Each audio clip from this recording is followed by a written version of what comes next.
આજે આપણે વાત કરીશું લગ્ન જીવનના એક નવા પહેલું પરસ્પરની ખામીઓનો સ્વીકાર એ જ દાંપત્ય જીવનની જરૂરિયાત છે તે વિષય પર. અને દોસ્તો, આપ અમારી ચેનલ પર નવા હો તો ચેનલને સબસ્ક્રાઇબ જરૂરથી કરજો, જેથી આવનારા નવા વિડીયોની જાણકારી તમને પહેલા મળે. પતિ પત્ની અગર એકબીજાની ખામીઓનો સ્વીકાર કરી લે તો ઝઘડા થવાની સંભાવનાઓ બહુ જ ઓછી થઈ જતી હોય છે. પતિ પત્ની પિક્ચર જોવા જતા હતા. એક પુરુષે બીજા પુરુષ આગળ પોતાની પત્નીની ફરિયાદ કરતા કહ્યું, હવે તો હું મારી પત્નીથી તંગ આવી ગયો છું. એટલે બીજાએ પૂછ્યું, ભાઈ શું થયું, કેમ? એણે જવાબ આપ્યો, પહેલા તો મને વહેમ હતો, પણ હવે તો ખાતરી થઈ ગઈ છે. કાલે મેં એને એક પુરુષ સાથે સિનેમા હોલમાં જોઈ હતી. એટલે બીજાએ કહ્યું, તો પછી એને રંગિયાત કેમ ના પકડી? તે ભાઈ એને બીજા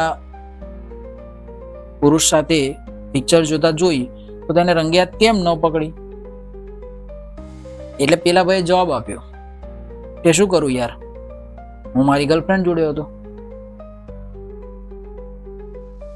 વાત એવી છે કે ખામીઓ બંને તરફે છે, બેવફાઈ બંને લોકોએ કરી છે, એટલે એકબીજાને દોષ આપવાનો કોઈ મતલબ રહેતો નથી. પતિ, મારી પત્નીની યાદશક્તિ બહુ ખરાબ છે. એટલે મિત્રએ કહ્યું, કેમ? જરૂરી વાત તો એ ભૂલી જાય છે. એટલે પતિએ એવો જવાબ આપ્યો, ના, નાની વાતો એ પણ યાદ રાખે છે. પતિ અને પત્ની લગ્ન બાદ એકબીજાને સુધારવામાં લાગી પડે અને પછી સુધરી જાય ત્યારે ફરિયાદ કરે કે તમે પહેલા જેવા નથી રહ્યા, કે તું પહેલા જેવી નથી રહ્યું.